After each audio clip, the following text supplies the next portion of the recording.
भैया बहनी, शिव आज स्नानादि काल से गुरु पद पे हुए शिष्य बन के गुरु स्वरूप का भक्ति अपनावल जा तो आज हमारे जीवन में सुख मिलल।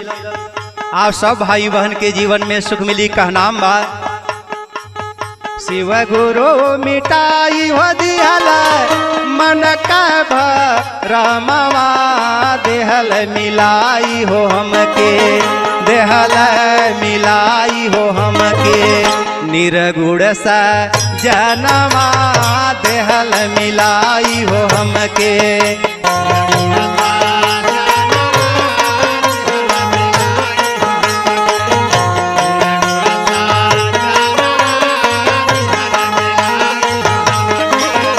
शिव गुरु मिटाई हो दिहला, शिव गुरु मिटाई हो दिहला मन का भरमवा, देहल मिलाई हो हमके, निर्गुण सा जनवा देहल मिलाई हो हमके।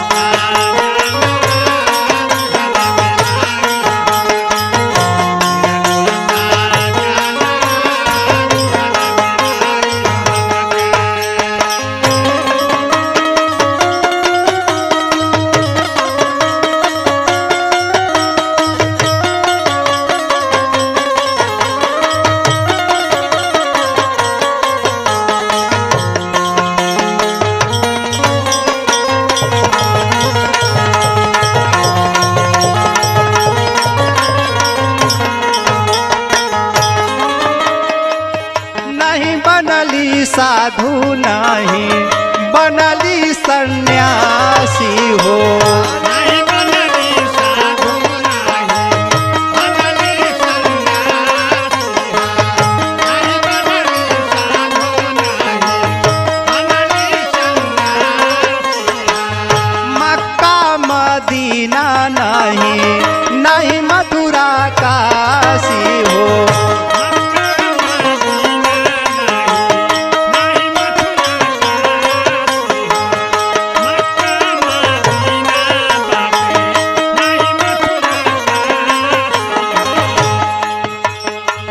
नहीं गईली कवनो सतसंग, नहीं गईली कवनो सतसंग, नहीं कवनो धामवा, देहल मिलाई हो हमके, देहल मिलाई हो हमके, निर्गुण सा जनवा देहल मिलाई हो हमके।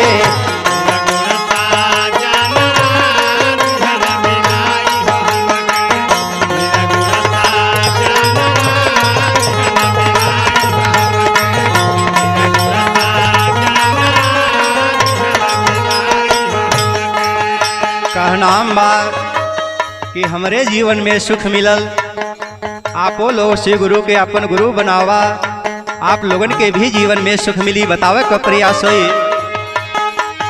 गीता पुराण सब रहिया बतावेला,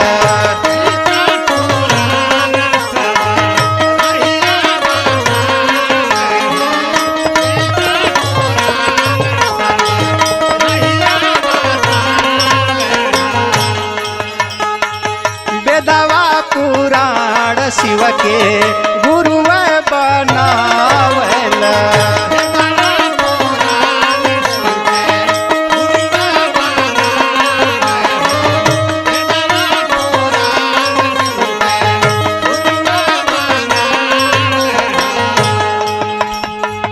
देखी देखी हसे मोरा,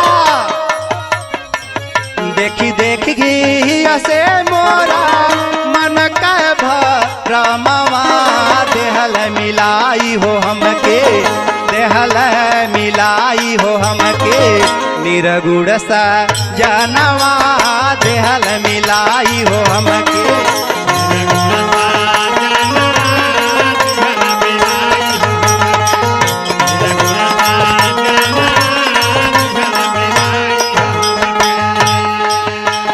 यही लिए बताइला शेष बन जा, गुरु स्वरूप का भक्ति अपनावा। कलयुग में लिखल गया बा, कलयुग एक नाम या धारा, सुमिर सुमिर नर उतर पारा। अगली कड़ी में बतावे का प्रयास हुई।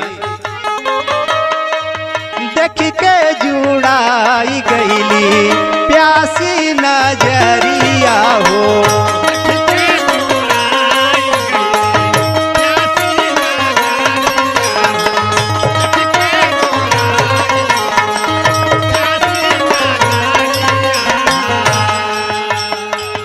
मिटल अंधकार अब उगलिया जोरिया हो।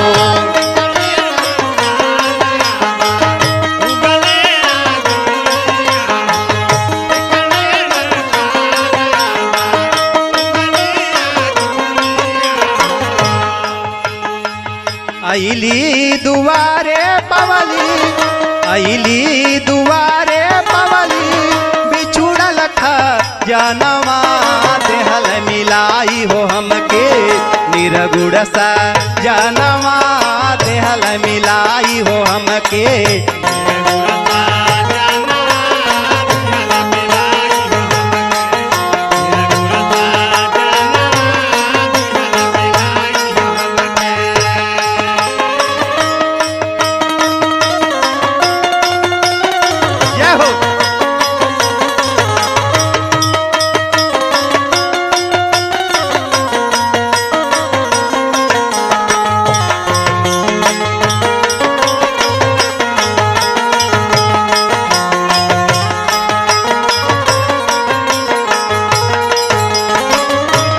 और अंतिम कड़ी में सब भाई बहन के एक सुंदर राह दिखावे का प्रयास हुई। कहनाम बा जिंदगी का सपना साकार होई गईल हो।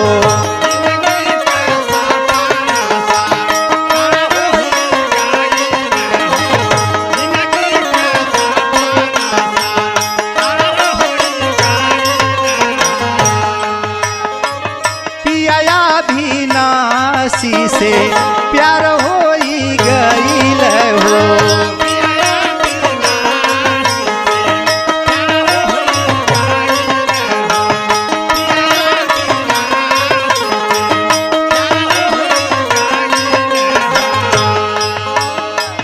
दया चर्चा नाम शिवा, दया चर्चा नाम शिवा मिलल रतनवा देहल मिलाई हो हमके निरगुड़ सा जनवा देहल मिलाई हो हमके।